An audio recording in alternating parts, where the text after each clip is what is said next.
Nourishment Redacted, and welcome to Lioness Lifestyle Live. And I am Cristie with Meeting Wellness. We're so excited you're here so we can meet with you this evening.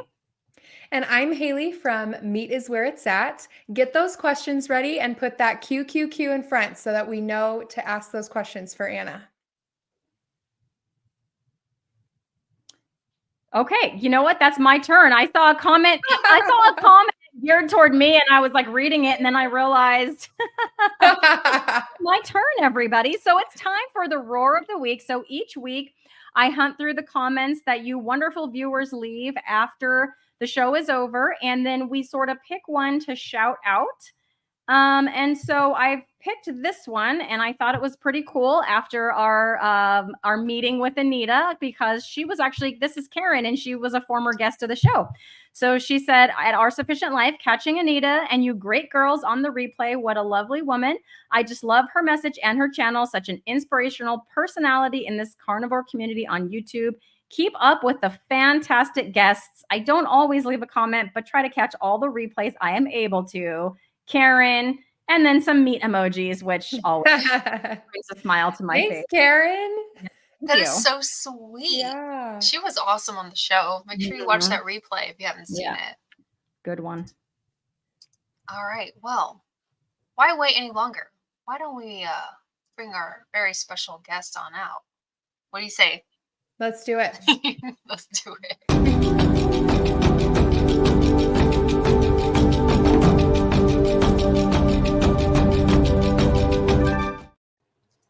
Yay! There she is Anna. Welcome, Anna. We're so excited to have you on Lioness Lifestyle Live. If you could please tell us about yourself and your health journey and how you ultimately found the carnivore diet. We'd love to know all those yummy, juicy details. Hi, thank you for having me. I really appreciate it. Yeah, absolutely. I'd love to give you some background on me a little bit, and where I've started my health journey was kind of when I was a lot younger. I worked on dieting pretty much as long as I can remember since I was a kid. Some of that pressure came from like my parents, which, you know, that comes from a place of care. But at that time, like I just personally, I don't think was at a place where I was ready to really lose weight. Like the motivation for me wasn't in the right place. So, you know, although I did work to try to lose weight, it was never like a consistent effort. So I ended up finding myself like yo-yo dieting or, you know, just not being very consistent with what I was doing. So I would kind of drop weight and then regain it and regain more and drop weight again. And it kind of repeated that cycle a lot. I also found myself getting in the habit of binge eating. So I would eat too much, you know, and then you try to tone it back and restrict almost. So it's just getting in those almost bad habits at a young age and trying to do the best that I can then. But, you know, it wasn't till much later that I started to really find the motivation within myself to try to lose weight and actually want to do better for myself.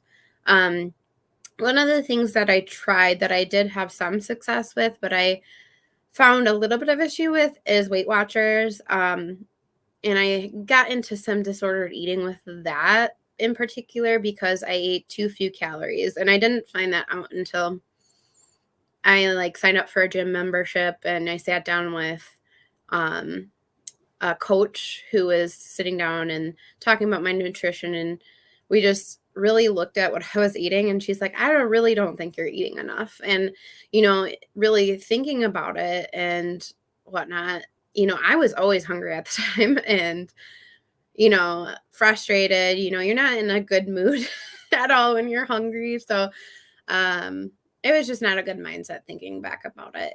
And after that, I think I went into intuitive eating, which is almost like when I stopped focusing on dieting, it was almost like a free range, you know, like you're just eating everything and trying to almost reconnect with food in my mindset. And then I ended up gaining weight. It did help in a sense repair my thing with food, but I then had an issue with accessing all kinds of food that I didn't previously have. And so I almost had the opposite issue.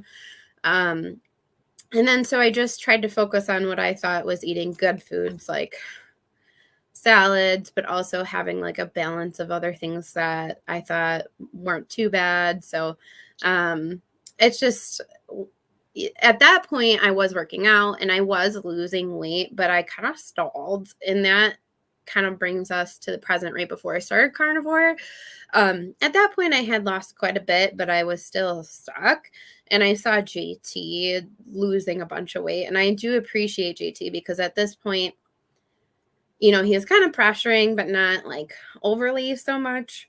And I had seen him losing weight. And I was just like, I don't think I can do that. I don't want to cut the carbs, and I was just, it's something in my head. It was a block, like I just had to get past that. And, I was just so frustrated. I was like, you know what? I'm just going to try it. And really, I just was like, one day I was just like, I'm going to try it for a week and we're going to see how it goes. And really, I'm just glad that I did. And I'm really grateful that my husband kept to his diet because he was going to do it for 30 days. And then I was like, you know what? I'm going to do it. And then we kind of just kept on that bandwagon together for a while. And I'm just really grateful that we kind of stepped up to it together, because it really, that journey and doing it together really helps us stick with it. I think that's the key. And the fact that we're doing it together makes us that much more successful. But that's really sums it up. That's really sums up my journey. So we all just want to jump on you with the questions. Yeah. I just wanted to quickly ask you, you talked about before about kind of like a binge eating, like a cycle maybe you would go through. And so I was wondering if you maybe inherited, you were talking about your parents too. And so I'm wondering if you inherited that from family or if that was something that kind of developed over time. Yeah. I mean, I don't know if I ever saw someone binge eat in my life, but I'm sure somebody has. I think a lot of people go around with disordered eating, especially females around us. I think there's a lot of pressure on women specifically to eat a certain way. And to diet too, especially women. I think there's a pressure to diet. I mean, there's always pressure on everyone in our society to diet, but I think especially women, especially moms. And so I think maybe I saw some of that with my mom because I know she tried to lose weight at some point. So there's probably some of that I just don't quite remember. And so some of that could have been from seeing her go through some of that at some point, and I internalized that. So maybe that could be. Yeah, I was just curious because I had that kind of similar thing where I inherited maybe some of these things from my parents. Like my dad would go all day and he would eat one meal, and it was obviously not carnivore like it was back in the 90s. And he would eat something during the day, and then he would tell us he'd come home from work and he wouldn't eat dinner. And as kids, it was like confusing because we're like, but this is our time to like talk to you and sit around and eat together. And I just like internalized that, like, well, just don't eat very much and you won't have dad's spare tire. Like that's what he used to call it, was his spare tire. But like, I never thought he looked any certain way as a kid, So anyway, I was just curious about that. Yeah. So, I do think, there's some language that was used around certain foods though, that, you get that message in your head about foods, that certain foods are bad or certain foods are good. And at the time, obviously doing carnivore kind of changed my perspective. And so I have a different perspective on food now. But at the time, labeling things as bad or good and having this like bad view on food at the time was, I think, damaging in a sense to my view on food too. I don't know. It's just a lot of interesting thoughts looking back on it now. I think that you're sparking for me, thinking back about my mom and just how she commented on food, and thinking, like, oh, this is gonna make me gain 5 pounds, that signals something in your brain, I think, to think, oh, well, yeah, this might actually make you gain, because your thought processes do influence how your body reacts. So I think just thinking about positively about your food can make a difference too. So, you know, if you have that negative outlook, I think that kind of went off on a tangent with that, but I think No, I love it. That's so good. awesome. It's really important. Like, I remember, just real quick, I remember like eating something with sour cream, and now, you know, that's an animal product. We were all like, yeah, it's good. I remember hearing my mom saying if I ate sour cream, I was going to get cellulite. Like, things like that. They really like stack. Even though it's said spread out throughout time, it really can stack, and it does affect you as an adult. So I'm sorry you went through that, but look how far you've come. You know, I'm really curious because you didn't say, like, do you mind sharing with us how much weight you have lost so far on Carnivore and how that's going? So I have lost 95 pounds. Very excited. Wow. Yeah. Wow. I had like a stall for like 4 weeks, and I was getting a little frustrated. Now it's normal, like plateaus are normal, but you know, it's like that when the scale doesn't move, you kind of like internally panic, like, what am I doing wrong? But just something you have to stick through. But I finally pushed through, so I was just excited. Oh my gosh, that's so exciting. Guys, 95 pounds. If you're not doing carnivore, if you're just someone just watching, my goodness, that's amazing. That is super amazing. I can identify with a lot of what you said. And I was curious when you were on Weight Watchers and you were like restricting, and they're like, yeah, you're not eating enough. Like, what did that look like for you? Like, I know what it looked like for me. I was like really watching my fat, you know, counting every single thing, you know, starving, feeling miserable. But I'm just curious what that, like, were you counting Weight Watchers points? Like, what did that look like? Yeah. So for me, well, one thing I did, which was really bad, is I tried to save as many points as I could for the weekend, which was horrible. And then you fall into that trap of eating so much on the weekend that you gain some back. And then, you know, like, I feel like it's almost like the trap of how they get you to stay on that plan a little bit. But I also did feel miserable, and I did feel hungry all the time. And so, and then you want to eat, and then, you know, I had some days where I fell over my points a lot of times because I wanted to eat more. So I did. So I had a hard time sticking to it at times. I did do a lot of times where I did well, but as I got towards the lower end of my points, towards the end of my journey, it was really, really hard because they drop your points as you go farther along. Oh, okay. I didn't know that. And so, for me too, they do, some of the foods I eat now were higher in point value. Like bacon would be higher in point value. Anything really high in like saturated fat and things like that, they would. So I would try to eat a lot of 0 point foods. Like eggs was a big one that was 0 point that I would eat a lot of. Chicken too. I would eat a lot of salads. I would eat a lot of. Those are a lot of my go-to foods on there. But I think a trap on there too is doing a lot of the sugar-free things and things that are not natural. So, and I realized the funny thing the other day is I tried a diet soda for the first time in a while, and it actually made my stomach cramp up. And it made me realize why I don't do that anymore. And I haven't touched that in such a long time. And I'm like, man, what was I doing when I was drinking it all the time or ingesting it all the time on Weight Watchers or in the past? Like, you know, you don't realize what that does to your system. Yeah, 100%. There's a lot of comments here about Weight Watchers that I've just kind of been scanning. Like a lot of people have experience with that. But yeah, Annabella's like, I was always hungry on Weight Watchers. I've been seeing a lot of ads for them, like on YouTube, and like the foods they show, they're trying to make them look delicious. And my carnivore brain is like, I would be so hungry because it's like vegetables and like stuff that I know would not make me feel good and would you'd leave be me bloated hungry. and pooping a lot too. Yeah, all those things. Yes, Hayley, leave it to Hayley to just write in there with the truth on that. Yes, Hayley. She's right. Yeah, 100%, 100%. So, and I think it's something about the fact that they don't allow those saturated fats or those fats in the diet as much, because it has something to do with that balance of, you know, giving you more fullness. So yeah. So Susan E's experiences, last time I did Weight Watchers, I only lost 6 pounds in over 6 months. I wasn't snacking. I was keeping to my points, and I exercised at Curves. When I asked for advice, they didn't have any. of course. Yeah. Oh man, Curves. That brings me back. I remember being a teenager and going to Curves because it was ladies only, and I was trying to like lose weight, even though I was a healthy weight at that time. Sorry, that just brought me back. Those kind of programs, they really give you this false sense of security.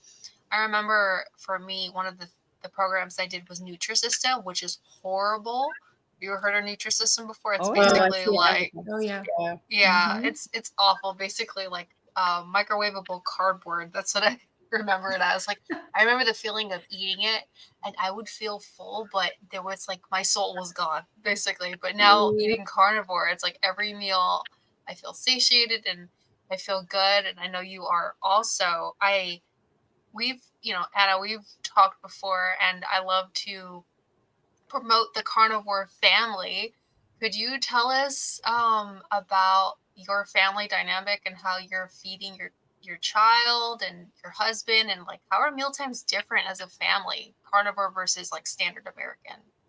Yeah, so I mean, most of our meals are pretty similar in structure. So we all pretty much sit down together and eat together.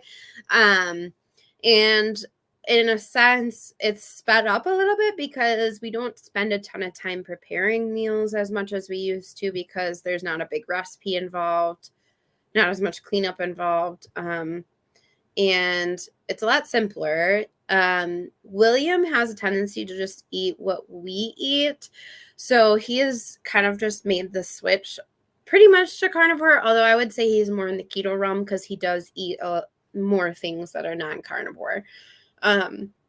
We just try to lead by example with him. So if we have a steak, we try to offer that. If we have bacon and eggs, we try to offer that. So we really try, our emphasis is really to try to offer those healthier options. And, you know, if he doesn't want that, we do try to offer a second option. And then if, you know, that doesn't work, we'll come back to it later. Because we don't want to necessarily force him to eat something at that moment. But we do really try to encourage that, because encourage him to eat carnivore because we know it's better for him. We do offer like fruits and stuff like once a day or something like that. So he does get some other options aside from that. But I think, you know, he doesn't even always want the other things at times. So sometimes if we set out something that he used to eat, he won't even touch it.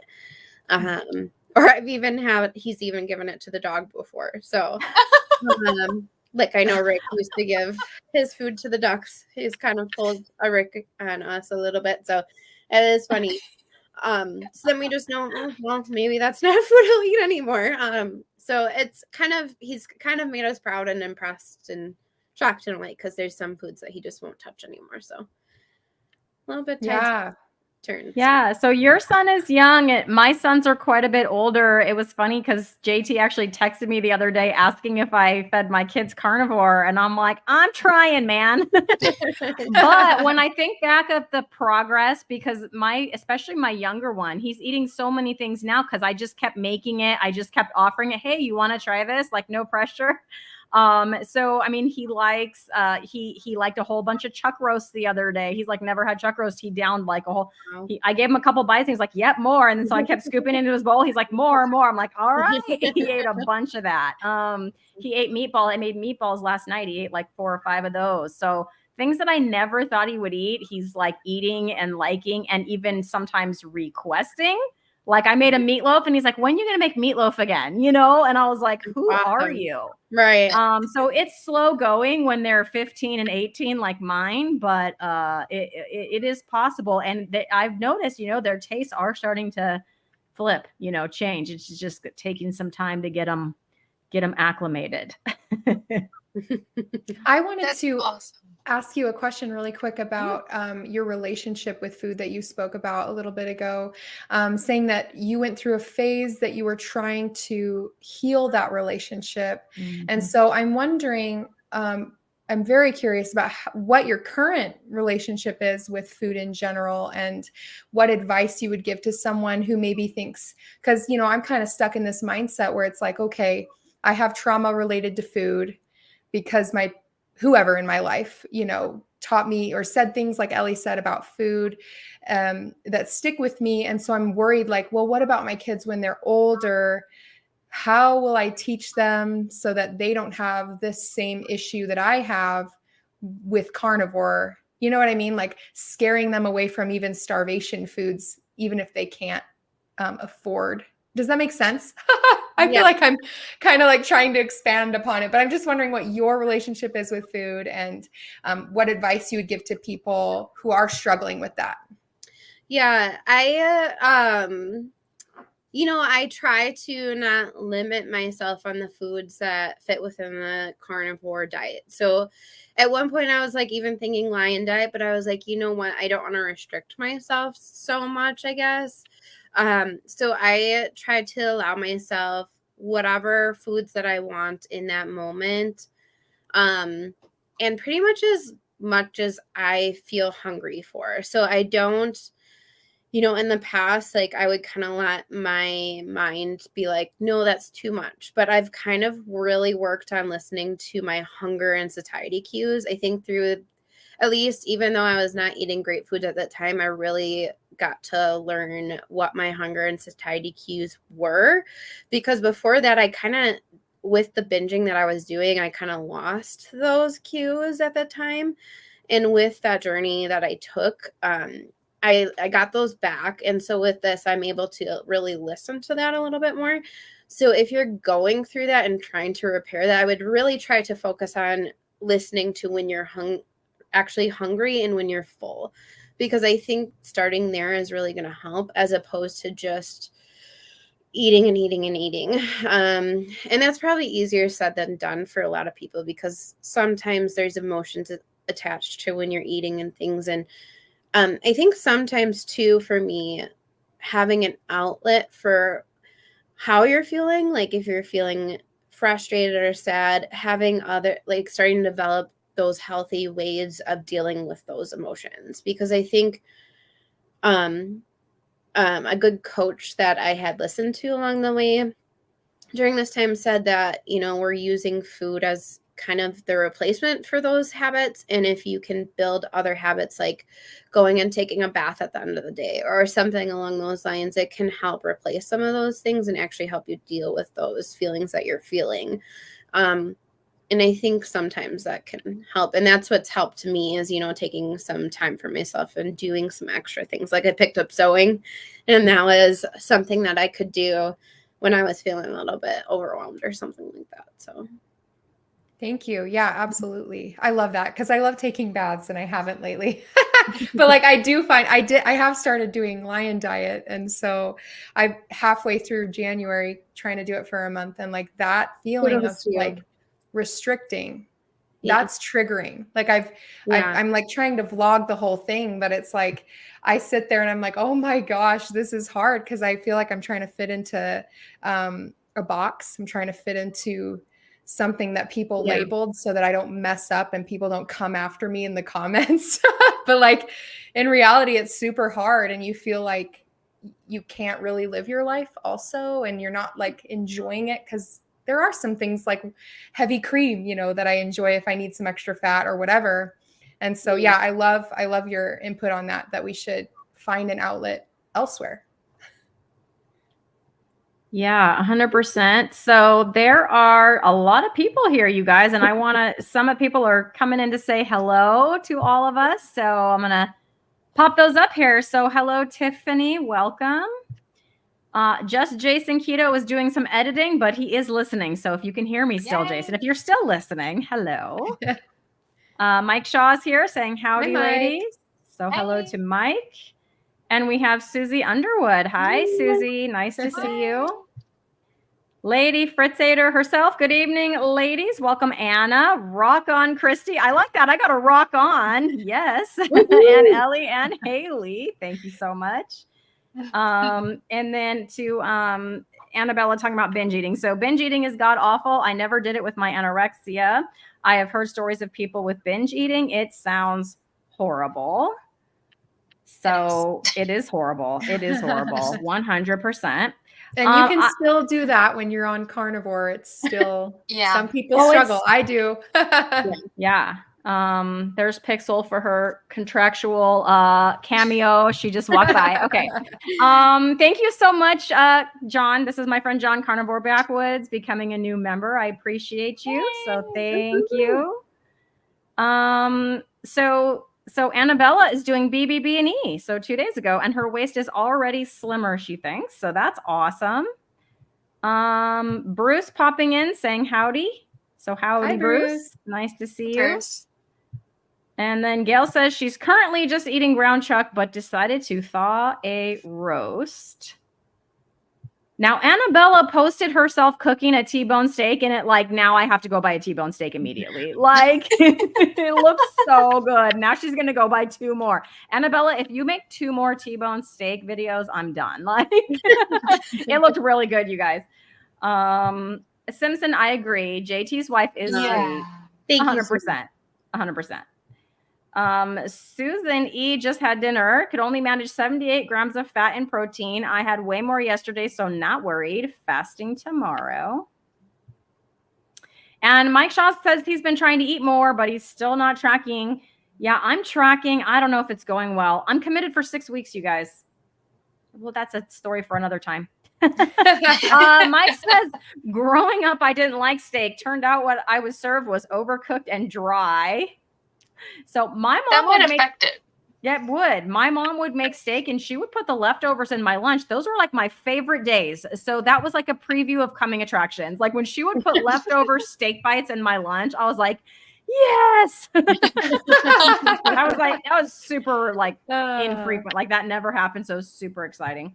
And then we have Alaskan Sauce popping in. Hi, Alaskan Sauce. Nice to see you. And in the meantime, there's 22 more comments that I'll have to go filter through. You guys are awesome. Oh my gosh. Thank you for all the love, guys. It's always so nice every Tuesday to be hanging out with our little family.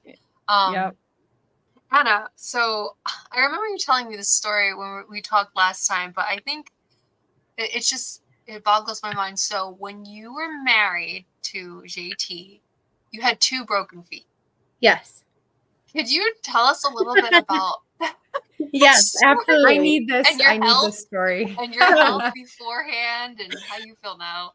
Yes. So I was leaving one of the houses that I work at.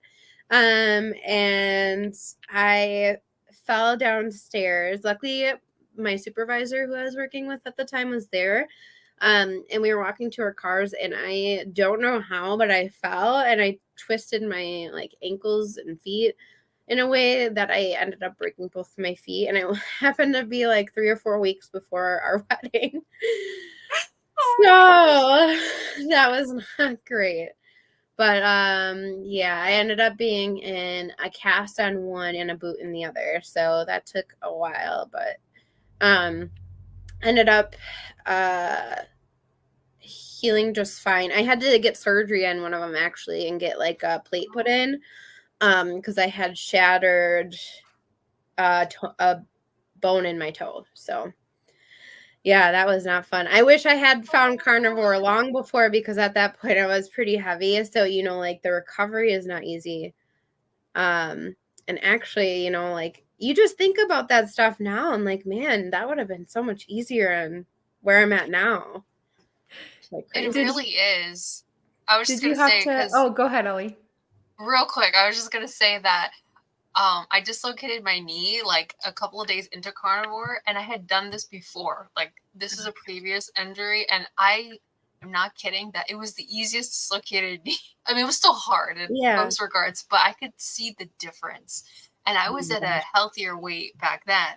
I was a teenager versus now, but the swelling was just minimal. It It really does make a difference. Go ahead, Hayley. Oh, I'm drawing a blank now. Oh, no. I was going to ask, like, so what was the timeline there? Did you get married with the boots on? I did. I stuck it through. It was actually pre-pandemic, and I'm kind of glad that we did it because I don't know what would have happened, like, if I was, like, postponing when the pandemic had just happened, because it was literally, like, a few months before the pandemic all started. So I'm glad I stuck through it, and I mean, we're happily married years down, so. Yay. Oh my gosh, that's so cute. Yeah. So could you speak to also going back to the carnivore lifestyle? So you kind of told us your story up to the point where you found carnivore and that you've lost 95 pounds, which is incredible. What other benefits have you noticed that have just completely changed your life? Sure. So I was just talking to Ellie about this yesterday, but like the increased energy. So I was just telling her, like, since we got all of our stuff at the holidays, like, I'm trying to find places for everything. And I'm literally like, okay, now I have to like clean this room and I have to clean this room and get rid of all this stuff. And it's like almost bad because I'm just like, JT's like, well, where have you been? Like, I'm like upstairs for an hour cleaning, trying to get rid of stuff. So just increased energy, I guess, is a really great benefit. Better sleep is another great benefit. I've also been decreasing my levothyroxine medication, which I take for my hypothyroidism. And I've been losing so much weight that my endocrinologist like has to just keep decreasing each time she gets it rechecked. So every 6 weeks I get it checked. Every 6 weeks it's too low. My like TSH levels are too low and they need to bump it down. So it hasn't been like at a steady normal thing ever since I've been working on losing weight. So that's great. And I just feel better. Like I don't know. Aside from the losing weight, I just feel a lot better and a lot more able to just tackle things in life. So yeah, absolutely. Yay. That's awesome. So is that hypothyroidism? Yes. Okay. Yeah, I have some family members that are struggling with that, and we're like, "Come on, try." Yeah, right. Try carnivore, but we got to tread lightly. There's proof right there. We'll just send them that clip. Just send the clip. Yes. Oh. So what are some of the favorite meals you like to make? What is that like making carnivore for a family? I know you said you kind of all eat the same thing, but like, what are some of your favorites? Oh gosh, I think I just discovered one right before I came up here. So I just tried eating steak with bacon tonight. Oh, okay. And it was really good. It was really good. So that's gotta make the top 5 for me. Another thing is making our carnivore pizza like pockets, I guess. So we just do like the mozzarella slices with the toppings in between. That's really good. Like, especially if you have like a craving for pizza, that like nips it in the butt for me. So that's good. What else do I like? We like making taco bowls. So it's like just like the meat and the cheese together. And I like adding sour cream with that sometimes too. What else is there? I feel like I'm missing a big one. I can't remember, but those are definitely some of the favorites for sure. Yeah, burgers. I've been wanting to try those. Oh yeah, burgers. Who doesn't love a good burger? That's what I had for dinner. Burger patties with over easy eggs. One of my favorites. But I've been wanting to try those pizza pockets. It's something I haven't tried. I want to see if my kids will eat them. You know, I think they probably will. So I want to give that a try and see if I can get them to do that. William will eat it. So okay, all right. Your kids. Yeah. Yeah. Cool. Well, so do you have like a why? Because everyone says you got to have your why. So do you have a why? And if so, what is it? I do. My why was William. So I think really before he came, it was just getting healthier. But I think for when he came, it really hit home for me because When I was pregnant with him, I started to have high blood pressure and high blood sugar. And some of that, can just be purely related to pregnancy. But some of that stuck around a little bit after. And I was just really worried that I was going to start to have a lot of health issues right after he came. And I was just thinking about someone who I knew in college that was close to one of my friends. And he lost one of his parents, I think, to diabetes. And I just didn't really want that to be my position. So I think really that's my why. And it made me cry. And, you just have to find that motivation. And I think till you find that, like for me, until I found really what hit home for me, I think I really didn't take it fully seriously or fully stuck with it. Okay, sorry. I was posting a link because there was a request for the link for the Pizza Pocket video. So I was jumping on your channel and getting that link. So I put that link in the chat. So this is on JT and Anna's channel, the Poco Moonshine family. Yeah. And it's a real quick video. It's a little tutorial on how to do those pizza pockets. So yeah, I just posted that for everyone who's interested. I just had to throw this up there because JT said that it's him too. Your reason. That made me laugh. He felt left out, Anna. He felt left out. Sorry. I thought you were my favorite. That's hilarious. My husband. Oh, go ahead, Ellie. You go. I was just gonna say a silly thing that my husband, because I have a son and a daughter, but when I give attention to my boy, he's like, "What about me? I thought I was your favorite." And it's like, oh, like I feel that. Oh my gosh. So a little bit ago, you were talking about it, as part of your journey was your plateau, right? So that was 4 weeks long, I think is what you said. And yeah, I'm kind of currently experiencing that, or I was before I started Lion Diet, obviously. But I wanted to know, did you change anything? Was it the same and you just had to just be consistent with what you were doing and then all of a sudden you started losing weight? Can you speak to that? Yeah, I for the first 2 weeks I did not change anything. For the second 2 weeks I did start doing 3 mornings of walking on an elliptical for 30 minutes. I didn't add in too much, and I've since kind of last week I actually had a little bit of a cold, and then I stopped working out, and I'm still losing a little bit of weight.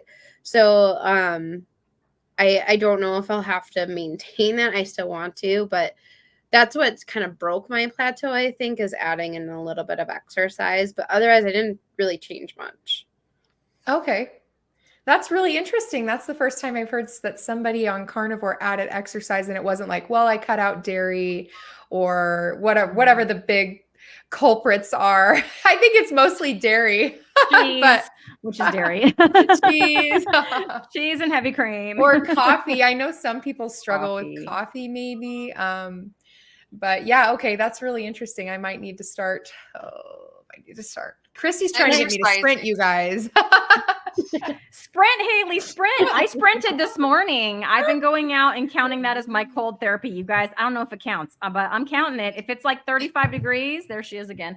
If it's like 35 degrees outside and I'm outside in a tank top sprinting for 10 minutes, I'm counting that as cold therapy.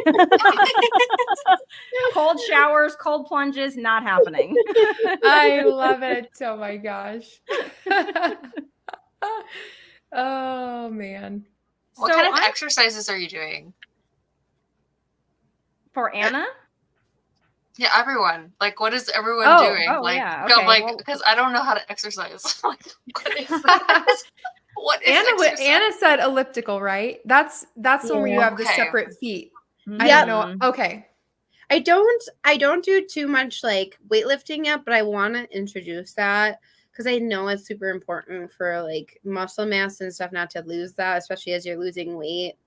I just want to be super careful because I've injured myself in the past and then had to take a break from working out and stuff. So I just want to be super mindful going forward with that. That I don't want to hurt my back and stuff. Because I've had specifically the last time that I started doing different things with body weight, even exercise wise, or like lifting, I've accidentally hurt my back or pulled muscles and stuff. So I just got to be super careful. But yeah, just right now is elliptical. What is everybody else doing?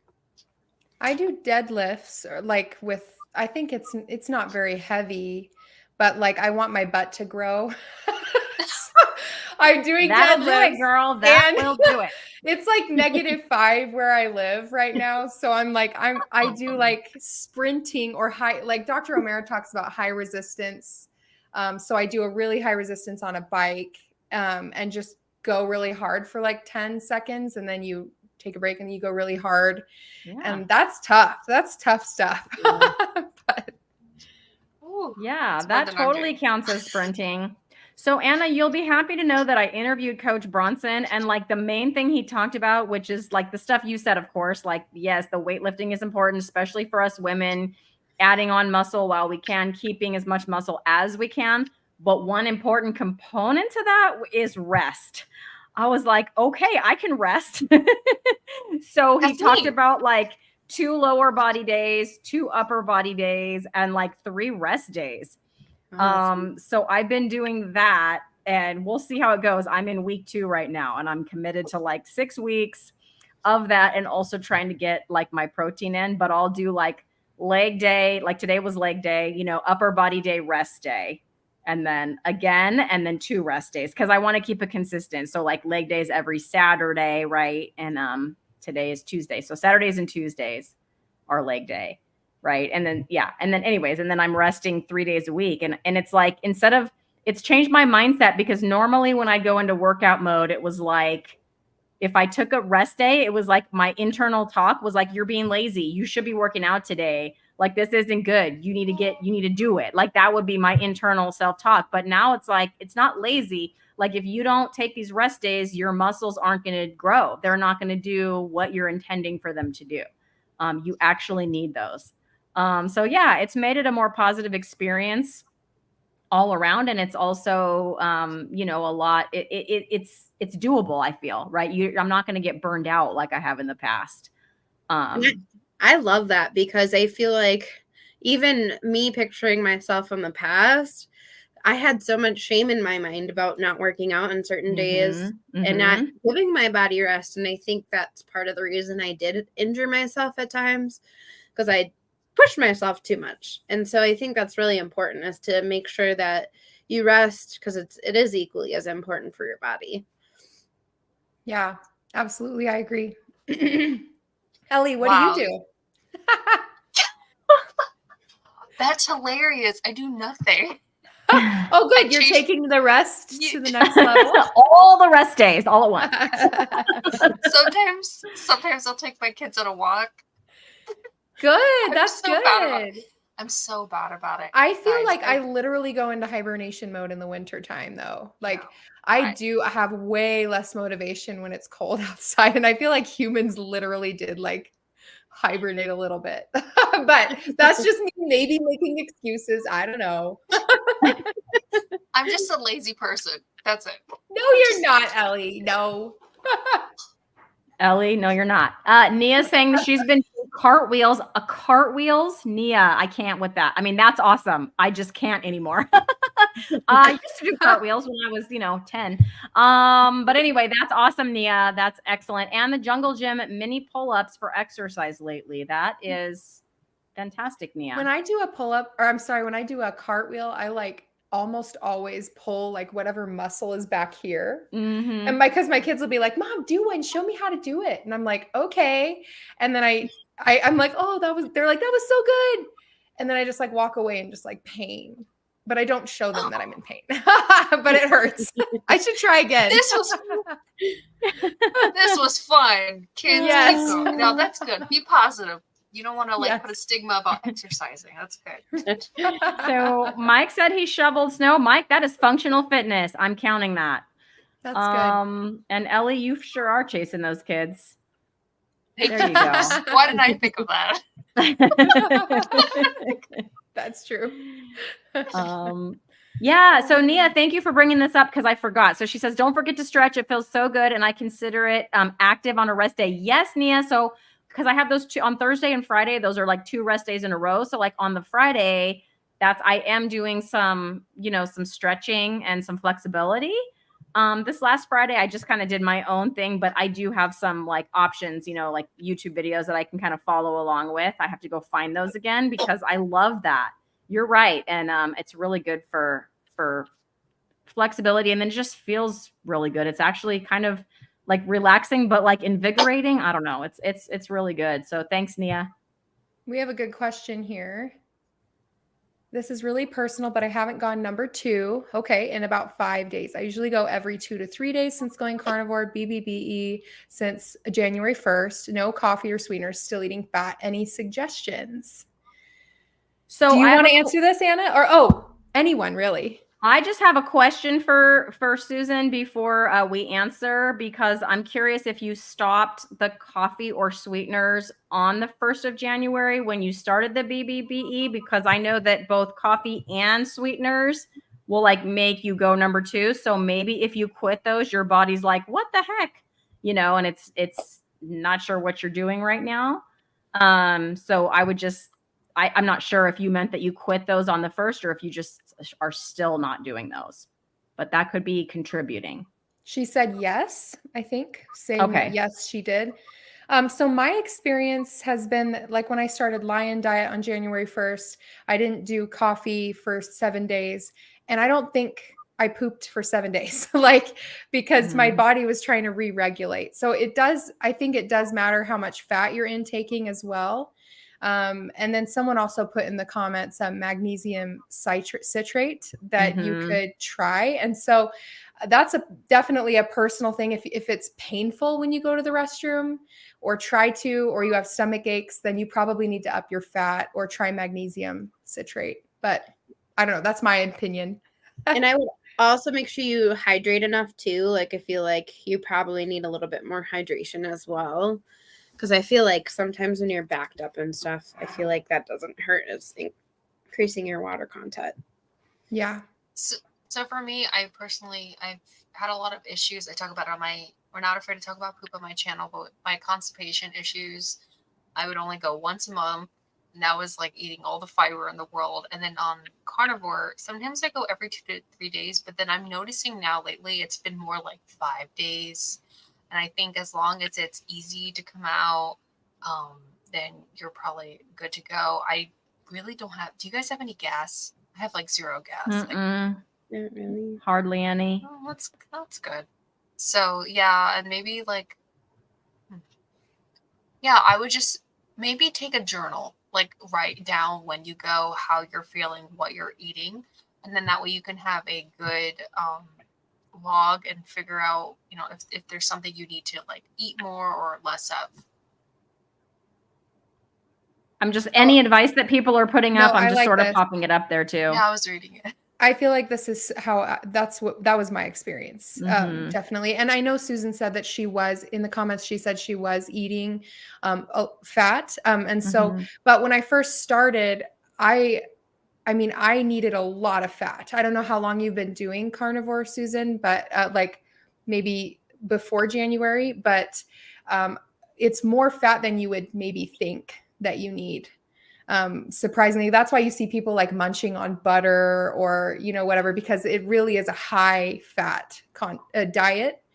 And so it could cause diarrhea potentially, but at least you would be going to the bathroom, right? And not being constipated or feeling that way. So anyway, that's kind of my advice. Yeah, that's kind of what I was saying. And I would agree with that too. Like if I've ever gotten backed up on the carnivore diet, I tend to increase my fat intake, and that really helps. So even if you feel like you're having a lot of fat, increase it a little bit more and see if that helps. Yeah, it might help get things moving. So JT is cracking me up here. I kind of laughed for a second. I didn't mean to. Oh, then men. I read that incorrectly earlier. That's so funny. Ellie, you want to talk about why we started this show? I'm going to let Ellie talk. Ellie, why did you start Lioness Lifestyle Live? Because it's going to address your question, I feel, JT. Well, I feel like Cristie and I meeting was serendipitous. Like we just connected and we were talking for so long, and then we all of a sudden were like, "Do you feel like there's a lot of men on YouTube? Where are all the women? Where are the women?" So we both had this like feeling of like we need a space where women can come and we can all share like all the stories about menopause and periods, and then the guys are not gonna like, it's like they're not gonna do that. So yeah, and so I don't know, maybe we're creating a space where more women are feeling more comfortable about sharing their carnivore journey. But we love lions too. Don't feel like if you're a lion, you can't watch our show.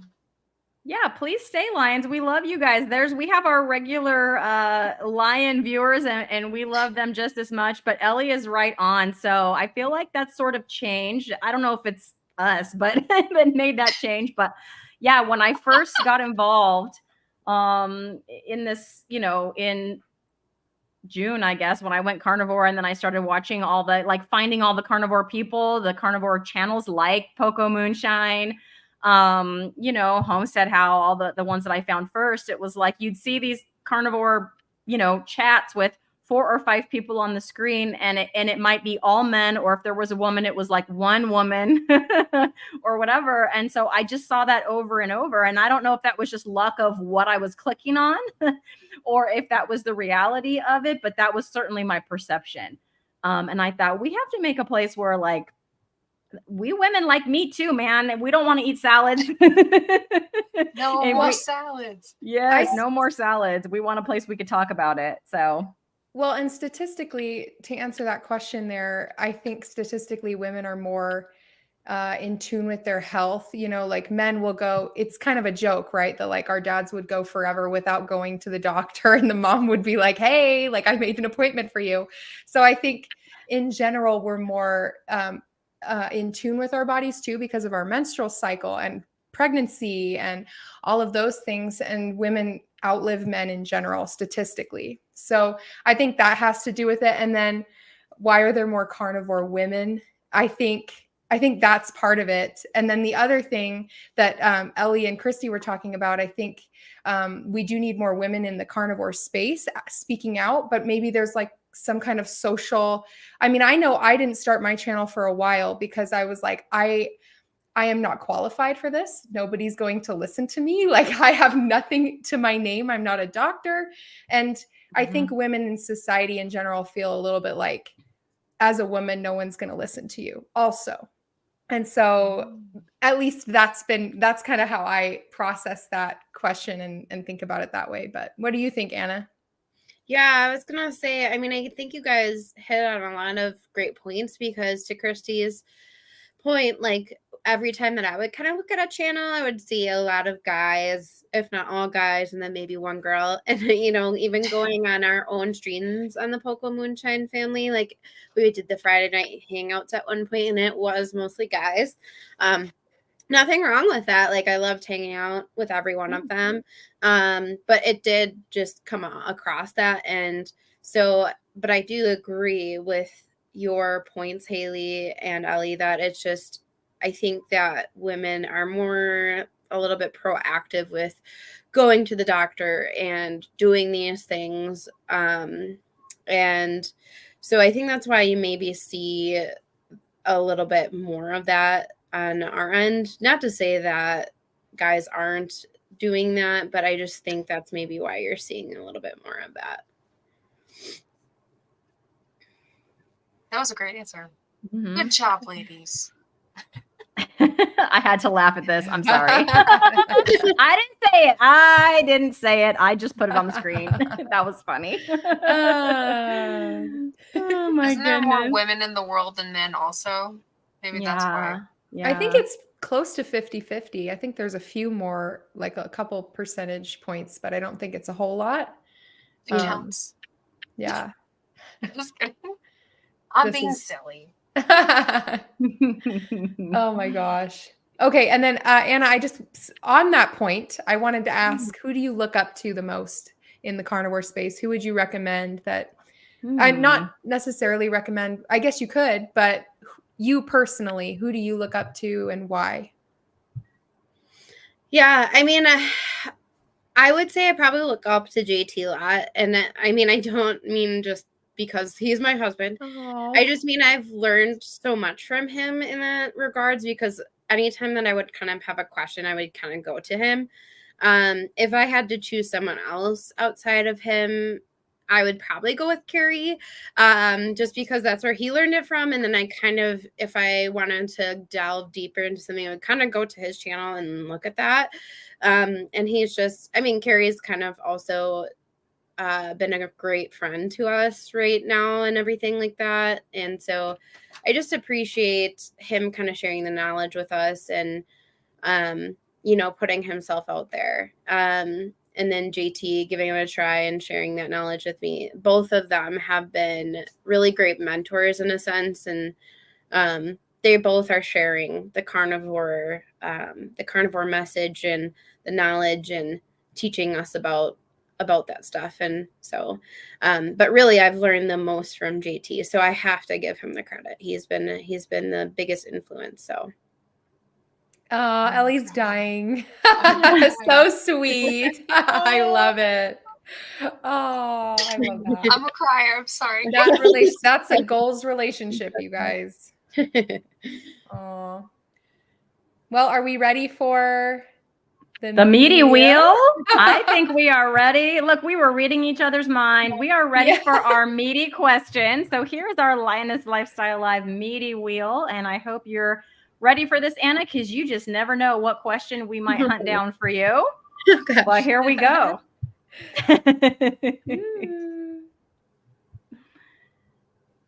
All right, we hunted down a question for you. It's been asked many a time. Don't you get bored eating this way? What are your thoughts on this?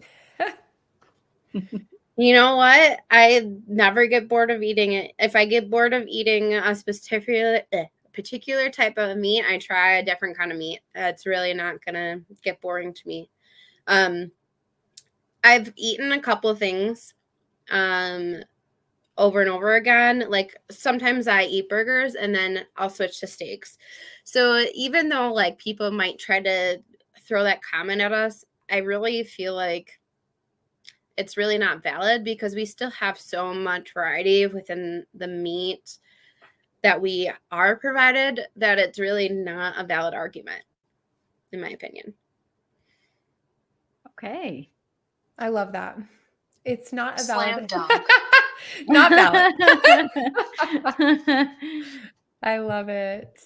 Oh, I'm still sharing. Sorry about that. There we go. Okay, I just have to share this because this cracked me up. So a couple of these, whoopsie, sorry. Aid is being totally facetious. Don't forget the Ansel Keys. Yes, I saw that and I was like, there's no way. We're like, we're not putting that up. Or I was going to put something in the comments, but just kidding. Just kidding. She's completely kidding. I knew she was being facetious. Ansel Keys. Yes. It's a joke my husband and I do. We're like, get angry. Yes. Shout their names out. Oh my gosh. Well, I would love to show everyone the Poco Moonshine family channel and encourage everybody to go subscribe over there. Let's see if I remember how to do this. It's only been a week, Ellie. I know. Why is it like every time you try to share your screen, nobody can it's like you forget how to do it every time. Not you, Ellie, but like me too, like everyone. Yeah, I agree. So this is the Poco Moonshine family. I've had the pleasure of speaking with JT and Anna and getting to know them on a personal level, and also through their videos. They are promoting the carnivore lifestyle while also having fun as a family. And so they like to create videos that are going to inspire you and hopefully put you a little bit out of your comfort zone in terms of adventure and living life to the fullest. And it's just a wholesome channel, and they're wonderful people. So please go subscribe to the Poco Moonshine family. Yeah, I second everything Ellie just said. JT is awesome. I mean, Anna, you're awesome too. I mean, but Anna, you're sitting right here. But JT is awesome. Anna is awesome. I'm just getting to know Anna a little bit more. But yeah, I second that, Ellie. Both just wonderful and supportive part of our community. Thank you so much for that shout out. I appreciate it, guys. Yeah, you guys are doing a lot, especially in terms with like the carnivore diet documentary and with the Chatting with Carnivores live streams. And it's so important to get this message out there. You're saving lives, basically. Yep. And I will give JT a lot of the credit on that because he's doing a lot more of that work with Carrie than I am. So listen, Anna, I'm going to tell you something. Men, all right, this is something that I like to say with marriage, right? Men wear the pants, but the women are the belt that hold up the pants. So JT would not be able to do any of the stuff he's doing without. So single men's pants fall down? Like they can't hold their own pants up. You need a belt, men. Haley, their moms hold them up. Oh, their mommies hold up their pants. Okay, all you single lions, just know. Okay, we have just gone right off the rails, everyone. Oh, Ellie, you cracked me up. I'm just kidding. This is fun. Haley can't even count us down. It's time to roar, Haley. Oh my God. This is just so funny though. Like, ouch. Oh no. Single men have rope. I guess. Look. Oh, Mike, pull your pants up. So inappropriate. Oh no. Oh, anyway. Okay, time to roar. That's those right. roars ready in the comments. Or We'd meows. love to see them, or your meow. Yeah. So are we ready? 3, 2, 1. I didn't want to go too loud. I have my new microphone. I didn't want to blow out anybody's eardrums. Meow. Ooh. Roar from Deb. Oh, I'm not going to put that up, Bruce. Try again. Susan.